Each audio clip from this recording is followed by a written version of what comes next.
Alrighty guys, welcome back.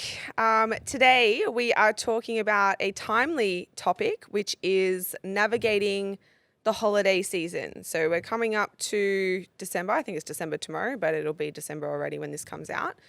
Beck and I know that this is a time that can cause a bit of anxiety for people. There's lots of social events on, lots of eating and drinking and disruptions to routine. So we wanted to chat about that, give some tips as well on how to kind of best get through it, but also like enjoy yourself along the way.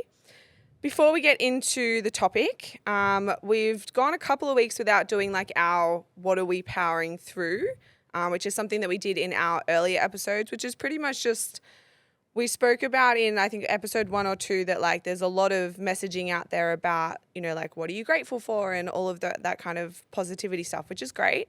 But we want to highlight that, yeah, we are struggling with things at times too, and how we're kind of going about that. So, Beck, what are you powering through currently?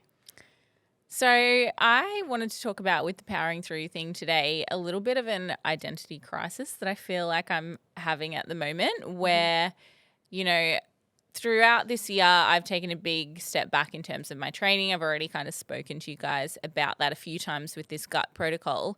And I think overall, just kind of, I've been deciding, like, am I going to keep competing, or like, is that still something that I want part of my life personally? Like, obviously I still coach clients to compete, but you know, I've been competing for 8 years now, done 12 shows in that time, and I freaking love it. And it makes me so hyper productive when I compete, and I feel like I get so much out of my everyday when I'm competing. Like, it adds value to my life. It definitely doesn't take things away from my life.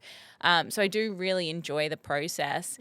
And I love being super driven towards a goal as well. So I have always found it a really hard thing to kind of step away from. But I think I am at the point now where I don't really see myself doing it again.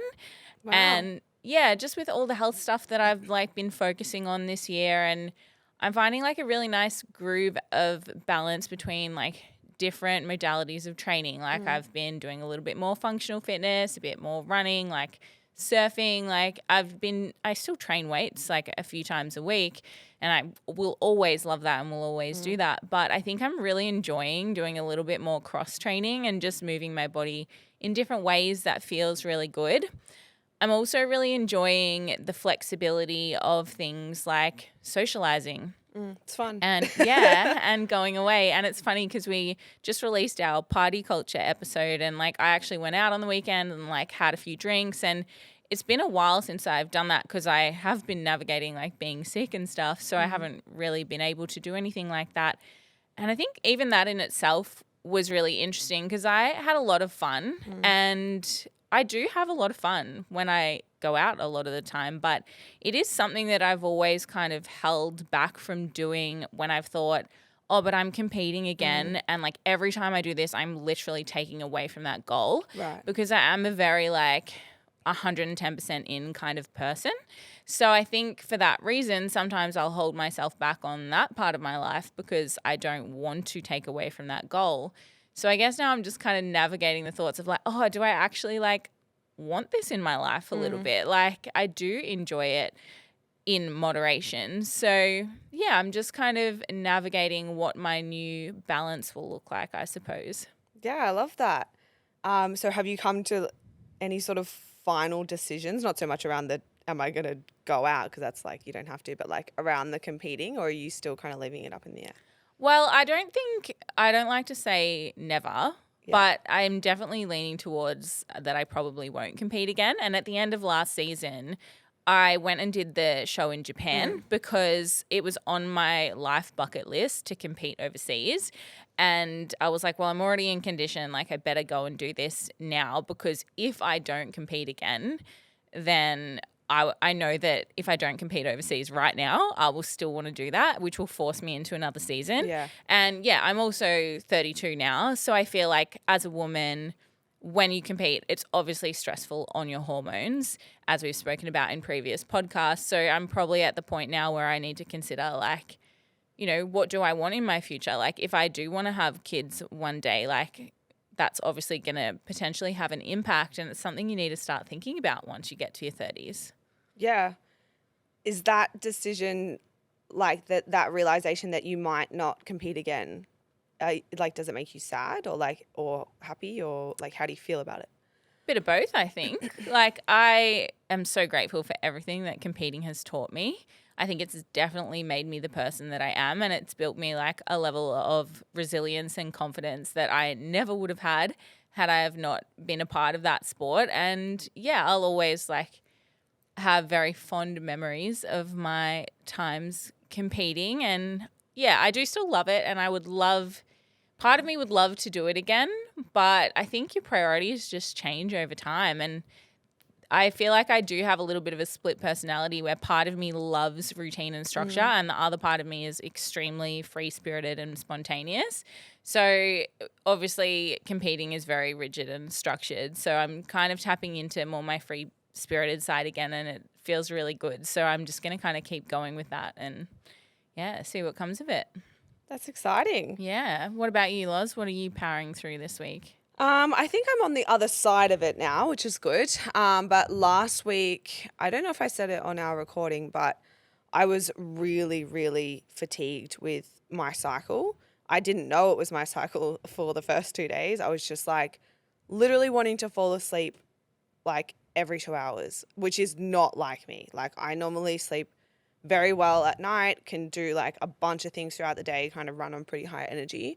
So this was like well below my baseline. And I thought something was wrong after like 3 days. I was like, maybe I've really, like, everyone keeps telling me to rest. I was like, maybe I've really cooked it this time. Like, I did start having those thoughts, and then my cycle came, and then I was in pretty bad, like 7 or 8 out of 10 pain for the next 2 days. So I was wiped for like the whole week. And we have spoken about on the period recovery episode that I have struggled with like that, getting my cycle back in the past. This year I have gone like 2 or 3 months at a time without it. The last few, I think I've had 3 in a row now, which as per back means I'm on track.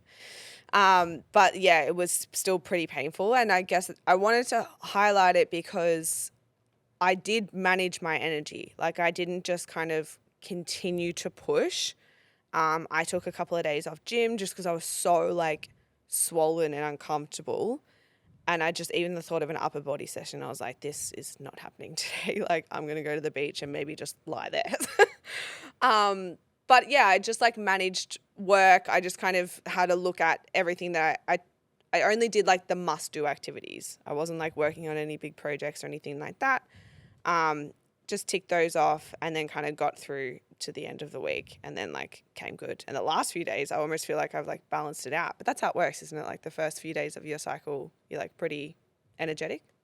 Yeah, generally what will happen, everyone's a bit different, but the actual lead up to your cycle is usually where you feel like most tired. And then day 1 to 3, you'll still be feeling pretty average because that's when you're at your like highest level of fluid retention, and then you start to feel really good. Yeah, can confirm that is exactly what happened. Yeah. Yeah, and I think it's always hard as well when you are kind of in a cycle where you're getting your period back or you've only just got your period back. Like, I think some of them are particularly nasty when they're late, but also I think it's important to remember those symptoms just are a bit foreign as well because you haven't been having it regularly. So it gets a bit confusing and you're like, oh my God, why am I so tired? Whereas if I have a few days where I'm tired, I'm like getting my app out. What day am I? Yeah. I think my mom said that to me. She's like, don't you remember this? And I was like, yeah, but it's actually not ingrained in my brain yet to go like, oh, this is that. Yeah. Even after still having it for like the last couple of months, I would love to have it more regularly so I could just be like, oh, okay, cool. Like, this will be gone in like a couple of days. Not me being like, what's wrong with me? Yeah, it helps you be a lot more understanding of yourself as well. Like, even once you're in a bit more routine with your cycle, you'll start to be like, oh, why am I so fluidy in the middle of the month? And then you'll realize, oh, I'm ovulating. Yep, that's why. So it can really help you, I guess, take it, be less concerned about fluctuations in your fluid retention and your scale weight, things like that. Yeah, that's actually something I've always craved, being like, because if mine was all over the place, I'd be like, I don't know, it could be that, might be something else. Like, And not that it really matters if you're not going to be changing a bunch of things from it, but it's still nice to know that like, oh, this is probably what's happening in my body. Yeah, 100%. I think it's just like it gives you that reminder that it's just temporary when you can pin it to something. Yeah. Shall we get into today's topic? Yeah. So I guess we'll start with, I know that when we were talking about this topic, you said that like the girls that you train coming up to the holiday season, December, probably into January at this point as well, can kind of stress them out. What are the sorts of things, or why do you think it stresses them out? Like, what are they kind of saying to you?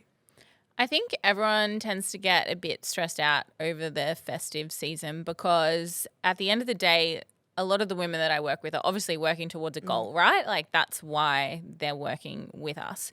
So when we get to the holiday period, your routine is just kind of thrown off a lot because there's a whole bunch of different social situations that are coming up that you probably need to attend. Like there's not so much choice around it a lot of the time when it comes to like Christmas parties and Christmas events. Like you kind of have to show face, right? So people who have been working so hard towards their goals throughout the year and now like, oh my gosh, I have all these events where everyone's going to be drinking, there's going to be lots of food. Like I just don't know how I'm going to manage staying on track with my goals that I've been working so hard towards, or they feel like it's going to send them back to square one. And that's probably like the main cause of people's anxiety around it. Yeah. I think one of the first points that I wanted to make was like working out, because this on track, off track mentality is like big in the fitness space or even broader than that. But coming up to this time of year, it's like working out what on track kind of like means for you. And you can use this way of looking at things throughout the whole year, really, because what is on track for one person may be like slightly different for somebody else. But even within like your own goals, maybe December is kind of a time that you don't have to train 5 days a week. Maybe you pull it back to like a 4-day split and you allow yourself like a couple of days not tracking food if you're tracking food, that kind of thing. So working out like, all right, if I do X, Y, and Z, that's still 100%. It just looks like a different 100% than maybe like August did. Yeah, I think as well, sometimes it can be really helpful to just shift your mindset around like what the goal is over that period. And the advice that I will generally give to clients is view the Christmas period as a maintenance phase. Yeah. Like we've got to... Yeah, if you really want to work on a fat loss goal over Christmas, you can. But let's be realistic. Like, do you think that's actually going to happen when you've got all these Christmas parties and social events and catch-ups that you've got to go to? Like, would it be better to stop putting so much pressure on yourself to lose weight and just do it as like a holding phase? So, yeah, you'll stay in a deficit on the days where you don't have anything on. And then you'll have a little bit more buffer room on the days where you do have events. So if you go over your calories, it's probably all going to level out at about maintenance. And I think that's probably the best way to approach it rather than feeling like you're losing control of your results and failing by trying to stay in a fat loss phase over that period. Yeah. Setting yourself, you see it all the time, right? Where the people set these like big goals because setting the goal makes them feel good in that moment, even before having like carried it out. But if you're setting yourself up for failure, not only are you going to feel shit about that, but then you're not really enjoying, the social times out because it's always clouded with this thought of like, I shouldn't be doing this or like I shouldn't be having this, that kind of thing. In Australia, like it's harder as well because you've got like holiday season and then you've got like summer shred kind of thing. Yeah. Like in other countries where it's cold over like Christmas and stuff, probably be a lot easier. But we get bombarded with this messaging that like you have to shred down for summer, which is I think why a lot of people might opt for a fat loss phase coming into this time. I would say that like it probably needs to be before this time and then into like a maintenance phase over like December. I've never dieted over Christmas. Have you?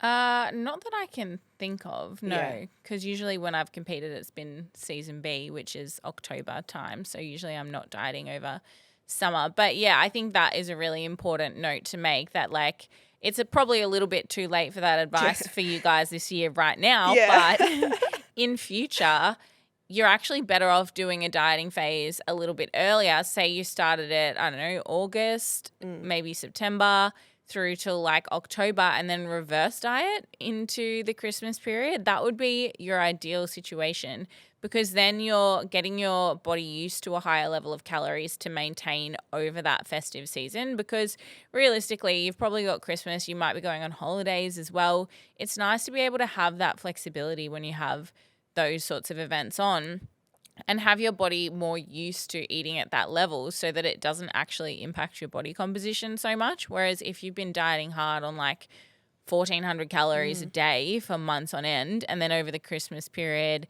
say every day you eat 2,500 calories, well, that's a big shock to your body. So I think if you were to try and set it up in the smartest way possible, you would actually want to kind of start that diet phase a lot earlier and then kind of reverse diet into the Christmas period. Yeah, as I was saying it, I was like, okay, I know this is useless advice for this year. Yeah. But also I think something that we preach a lot is like long-term game, right? It's like, we're not talking like get out of the 8-week mindset. It's like you should start if like body composition and that kind of thing, strength, whatever it is that you're working towards, if that is something that is important to you and you're not just kind of like, yeah, like I just try and eat pretty well and train, if that's you, that's fine. If you're kind of on that like next level, let's call it, you do really want to be looking at things from a broader point of view, because that allows you to pre-plan like you're talking about, rather than going like, oh, I just want to do this in 8 weeks and then I'll come out of it in 8 weeks, and like you're not kind of thinking 2 or 3 steps ahead. So that is still like a good recommendation if you're kind of thinking in these like 12-month cycles, being like, yeah, like I might sit at maintenance for like a couple of months over Christmas and New Year's. Then I might like even try and build my calories up a little bit, like put on some muscle, and then you can kind of go into a dieting phase and then just you rinse and repeat that for a few years and you're pretty much done. Yeah, basically. It just needs to be phasic. But I think for the people that obviously haven't done that ahead of time this year, the main thing to remember is the Christmas period doesn't have to be like a massive blowout. Yeah. Like I was kind of touching on before, what you can do if you are trying to approach it as just a bit more of a maintenance phase is you're basically calorie cycling, which is a nutritional strategy we can use to like lose weight, build muscle, recompose. It can be used for a multitude of things, but it can be really handy in this instance to maintain, because like I said, if your goal is to maintain and you know you're going to have some big social events and Christmas parties with food and drink, and you're probably going to consume more calories than you normally would on a day-to-day basis, then it can be really helpful to continue to have those other days in the deficit throughout the week to, I guess, level that out and create a maintenance level calories for across the week. Because you probably have heard before about people talking about your calories as like a weekly budget that you have. So if you think about it that way, if you have those higher days and those lower days, but you still come out as even at maintenance calories in the end, then you're going to maintain. It doesn't matter how you split it, whether you're eating, say, 2,100 calories every day, or whether you're eating 1,800 for like 3 or 4 days and then 2,400. I was like, I want to see this that live math is probably not right. I'm just like, yeah, this live math is definitely not right. But you get the idea of what I'm trying to say, is that it doesn't really matter if you're having higher and lower days in there, or whether every day is the same. If overall you still eat the same amount of calories for the week, it's going to have the same result. Yeah. I think couple of points on that. You firstly, like, you can do that during even just over a day too. So we were talking about that before the episode, about kind of just like planning around bigger meals. So if you know you've got like a big Christmas dinner or something, just have like a lighter like breakfast and lunch. And this doesn't have to be like, I think when people hear this sort of, calorie budgeting or whatever, you can get hit with like the restriction mindset, like, well, I shouldn't have to restrict if I'm going to go and, eat a big dinner or whatever, the kind of anti-diet thing. And it depends why you're doing it, right? Like if you I put down here that like what is progress for some is not progress for someone else, and vice versa, right? If you know that you tend to have like a very restrictive tendency around food, then yeah, maybe just see if you can kind of navigate this period and relax a little bit. And because that is your goal, right? And if you happen to gain a couple of kilos as a result, if you've been in a fairly restrictive mindset for a long time, maybe that's a good thing. But that doesn't necessarily mean that for another person who's not in a restrictive mindset, if they want a calorie budget over a day, over a week, that doesn't mean anything about person A. Does that make sense? Yeah, I literally wanted to talk about this as well. I just wrote it down because I think Beck bought a notepad. Yes, finally. Yeah, that's 100% it. It depends on your mentality around why you're doing what you're doing. Like, to me, it's just basic maths. Like, it just makes sense. Like, if I have a massive dinner plan, then yeah, I probably will eat lighter meals throughout the day. But I'm not like, oh my God, I'm freaking out. I have a big dinner, so therefore I have to restrict myself during the day and eat smaller meals. Like, I'm not in that mindset where I feel restricted by doing that. Like, it just makes sense to me. Yeah. Whereas if you are in that mindset where you're freaking out about the dinner and you're like, I'm just going to eat like chicken and lettuce all day in the lead up to it, like, yeah, that's probably not a healthy relationship with food. And perhaps if you are that kind of person, it's better to not try and compensate and just have like a more balanced approach to it. Because, yeah, it just comes down to your mindset at the end of the day. Yeah. And like what it is that you're trying to achieve. Like if your goal is, and I mean, some people who have a restrictive mindset might not have identified that yet. So they don't have the goal of trying to, be more free with food. If you have identified that that is you and you would like to enjoy life a little bit more, if you feel like you're kind of ruining your own life with this mindset, then yeah, perhaps like the budgeting and stuff is not for you. And your actual progress, although you can't kind of track it as easily, your progress is going to the Christmas party and just eating normal meals throughout the day so that you feel full when you go, so that you don't kind of like lose that self-trust as well. Because a lot of them, I'm thinking of like a couple of clients in particular, or just even like people that I've spoken to, a lot of it is this like, I don't trust myself around the food, right? And so, but then they do themselves a disservice by restricting through the day, and then they get there and they're starving, and then of course they have no self-control. So they just like eat everything, and then it's like, oh, well, this is what I expected to happen. And then they get sad about it, and it's literally like clockwork, like these events, right? They would not, I would never tell that person to restrict their earlier meals. Yeah. But they are not everyone. So it's like, you can't put everyone, the internet loves putting everyone in the same bucket. And it's like, say I coach girls to stop tracking. I still track, right, most days. It doesn't keep me awake at night though. I track kind of loosely. If I don't have my scales, I'm not crying about it. I'm just like, yeah, like I need to know how much protein I'm having. I find it interesting as well. Like I sometimes do the calorie cycling, and like you, it's like maths to me. It's kind of fun. This is what I like learning about. I'm not the person who is like in the cupboard eating a whole packet of Freddo. You know what I mean? Like we have different problems. So what is one tool for one person doesn't necessarily mean that it's a bad tool for another person. Yeah, well, different problems require different solutions, basically. So, yeah, I think if you are the kind of person that you tend to go really overboard at events, then restricting during the day and trying to limit your calorie intake during the day is not going to help with that. It's only going to feed into that.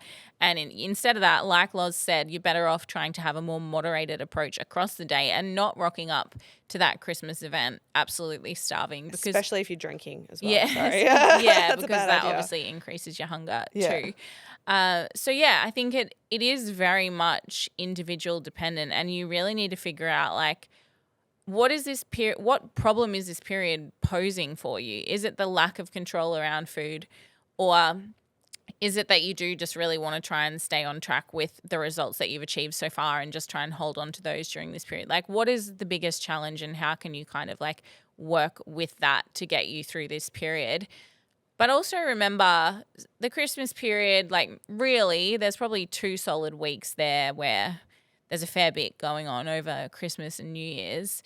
what you do for 2 weeks of the year versus what you do for the other 50 weeks of the year, realistically, it's what you do for that 50 weeks of the year that actually matters. Like, you can't do that much damage in 2 weeks if you do find that you end up going a bit overboard over this period. Like, just dust it off and get back to routine after, because it's literally only 2 weeks of your life. Yeah. On that as well, like I think we can feel a lot of pressure as well, just because you said New Year's. It's like, don't always feel like you have to be doing something as well.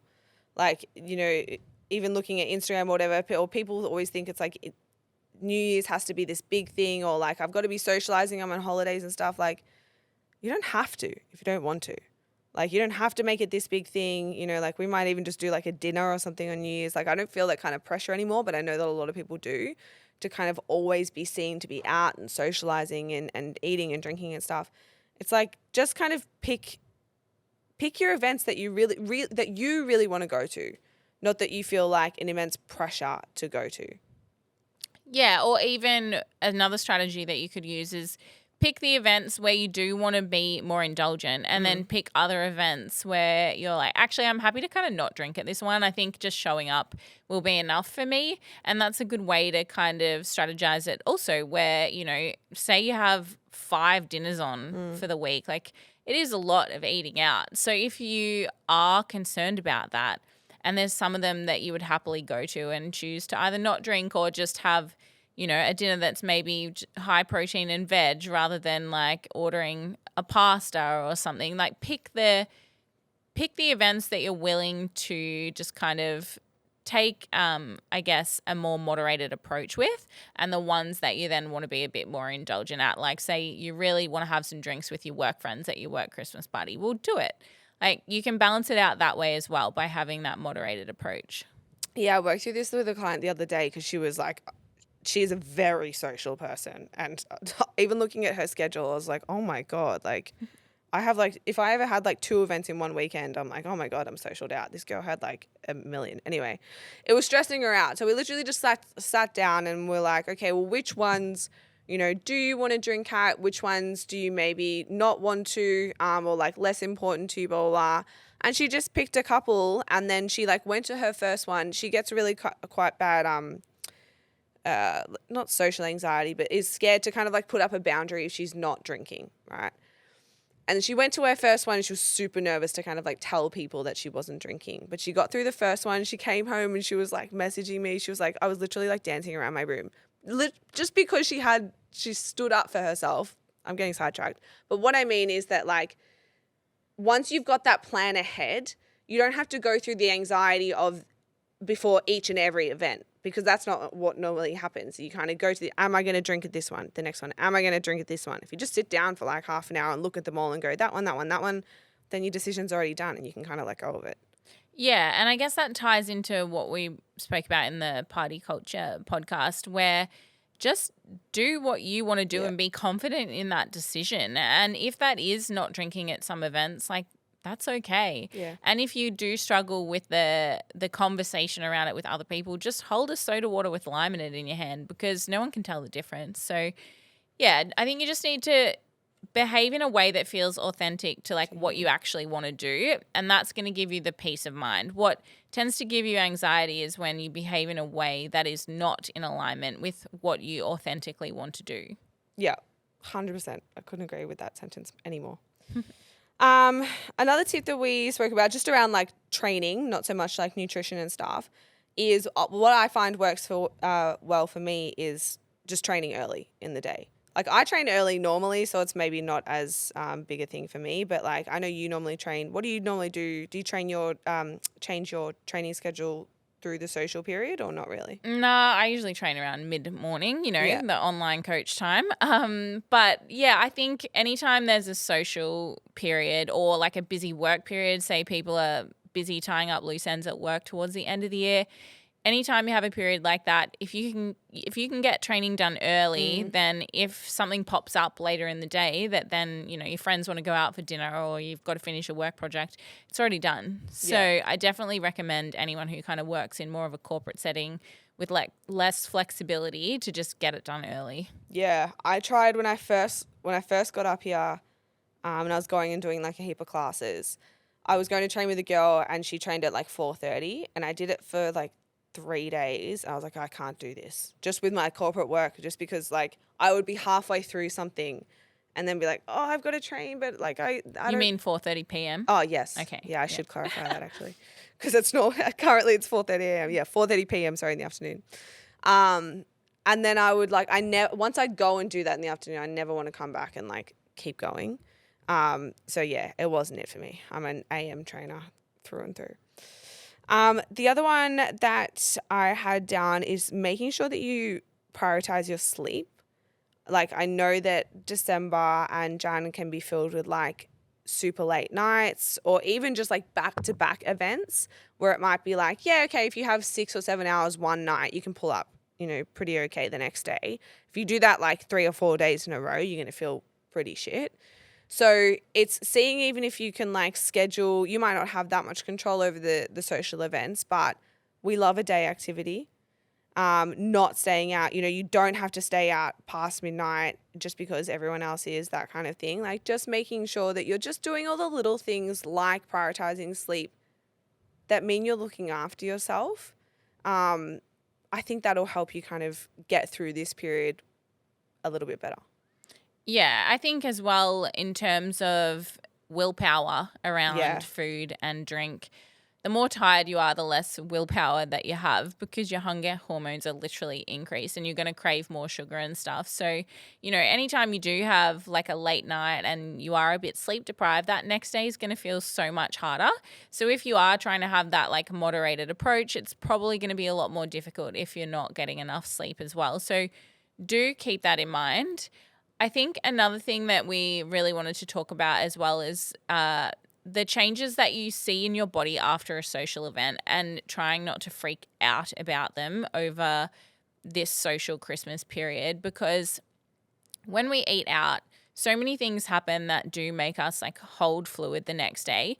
And you might even notice this like in your face, for example. Like you might go out and have a dinner out, have a few drinks, and, there's a few things that can happen. Like we're going to consume more sodium, most likely, because of the fact that a lot of the food we eat out does have a lot more salt in it. We're also probably consuming vegetable oils and seed oils, which a lot of food out is cooked in, which is quite inflammatory for our bodies. If we're drinking alcohol, we're dehydrating ourselves, which everyone often thinks they'll wake up the next day and I'm shredded. feel shredded. But guess what happens the day after? Your body has a fluid bounce Yeah. back. So anytime you dehydrate your body is going to hypercompensate by holding fluid. So, you might wake up that next morning and be like, man, I have abs. This is awesome. And then the next day. I used to do that so often. I used to be like, oh my God, I didn't do that much damage. And then the day after I was like, oh, never mind. Yeah. So you just need to be aware that these things are going to happen. Like your fluid levels are going to fluctuate when you do eat more food or more salty things or drink alcohol or eat more carbs in one sitting. But that's not your body changed forever. So when you go out to your Christmas party and then for a couple of days afterwards, you're like, oh my gosh, I just feel so out of my body. Like I feel like so much has changed. I don't look like my normal self. Just remember that is just temporary and it's going to pass. Like once your body regulates again. I think people tend to freak out that they've done so much damage and then they fall into this spiral where they go into the fuck it mentality. Yeah. And they're just like, well, I've stuffed it now. I may as well just let myself go over the holiday period because we're already here. But that's not how it works. Like it's just fluid. It's going to go back to normal. Like you can't gain weight from one night out. Like it's literally not possible. So you need to be eating like a high level of calories for a really prolonged period to actually put on real weight. So try not to freak out about those little fluctuations and just get back to normal routine and know that it will pass. Yeah. Something I have said a couple of times is like, don't let a speed bump turn into a car crash. It's just, I think that sometimes even with like, across the board really, just like it's pretty much don't make a mistake where you go like, yeah, as you said, like fuck it, I'm here, like may as well just keep going. It's like, no, you can just like course correct and then like move on with your life. I think that mentality of like the all or nothing or, I'm going to eat all of the cookies instead of just one kind of thing comes from this place of I better do it now because I might not ever be able to do it again, especially with the food. Like I've heard girls kind of say this. It's like they kind of give themselves permission to do it in that moment, and they think, well, I've got to kind of do it while the light is green because then the light might be red forever. So it's like really just knowing that the food's always going to be there. Like you can go and get whatever you want pretty much. Like we live in a country where you can go to Woolworths and buy literally anything whenever you want. Like it's not going anywhere. And accepting that for me has helped as well. Like I was more restrictive in my like younger days, but I can relate to that mentality of when you are an all or nothing person, when you decide to be nothing, it's like, I mean, it's the same for me with like drinking and stuff. It's like the reins are off. Let's quickly get in and do it now because then we're going to jump back out and go all the way back to the other side. Yeah. And it's just knowing that like, yeah, you can eat these foods, you can socialize, you can drink anytime. And just understanding that you don't have to like go super hard just because you think that it's like a mistake. Yeah, because it feeds into that scarcity mindset. Yeah. It's like, I've got this 24 hours. This is Christmas Day. Yeah. I'm just going to eat myself everything sick. that I can, make myself sick. Yeah. But it doesn't have to be that way. And yeah, you know, you might love Christmas desserts, but you can make them any time of Yeah. the year if you really want them. Yeah. Like, you don't have to go crazy on Christmas. And guess what? They're going to be there next Christmas as well. So I think it's just really important to remember that. And I think what I also kind of want to say about Christmas in particular is a lot of Christmas food's actually pretty good. Like a lot of it's focused on meat and veggies. Yeah, so, you know, if you are like, man, I love my Nana's Christmas cake and I really want to like have a decent whack of that, you could always just moderate that by being like, all right, I'll focus mostly on meat and veggies at lunch because that is available as well. Yeah, I love that point. I hadn't thought about that, but that's something that like me and my family do as well. And the thing is like you can have a positive influence because my mum will now like kind of make that style of food. They like it too. But because I've always kind of liked it, I've always like said to them, can we get, you know, fresh prawns and can we make like a big salad? She does like a heap of veg and it's literally just like meat and protein. And then I will try and make a dessert that's not, you know, super, super dense. Honestly, just because I like recreating recipes and trying to make them, I don't know, a little bit better, quote unquote. But you can like get involved in the food as well. Like I find that helps me and probably will help some people because they can get anxiety about not having any say in what the food is. It's like just contribute a little bit as well. Like make a big salad, like bring some meat, like bring a dessert that you know you'll like. And then if you see something else that you like, you can have that as well. Yeah, 100%. And it's a nice gesture to be like, hey, I'll bring a platter of something to an event like that as well. Yeah. Oh, now I'm excited for Christmas food. I can't wait. I think moving into the next few weeks, something that I want people to remember is that this time really is about family, I think. Family, and that can be family blood or family chosen friends. And try not to almost like take away from that by obsessing about everything else. But on the other side of that as well, like it's still cool to go to the gym and try and eat well through this period. You can have both. In fact, I feel like I show up as a better human in those social settings, having had made time for me. It's not selfish if you like want to train in the morning and maybe have like a solo walk before a full day of socializing. It will help you to fully enjoy it as well. I know at least for me it does anyway, kind of like finding my own version of balance, not what everyone else's is. Yeah, I like that. And I think another important message that comes on from that is this period is more about like connection and spending time with loved ones rather than food and drinking itself. Like generally people don't actually care what you're putting in your mouth at events. Like all they want is your presence and your company. And that is the most important thing at the end of the day. So remember that if you are kind of freaking out about navigating like the food and drink side of things, that's not really what this period is actually about. It's actually about spending time together. And finally, I think I just want to go back to that message about the fact that this is like 2 weeks of a 52-week year, right? So if you do get through this period and you feel like you didn't end up acting in the way that you wanted to, or you went a bit overboard compared to what your intentions were, I think it's so important to not hold heaps of guilt and anxiety over that. Like I said before, it's literally only 2 weeks of the year.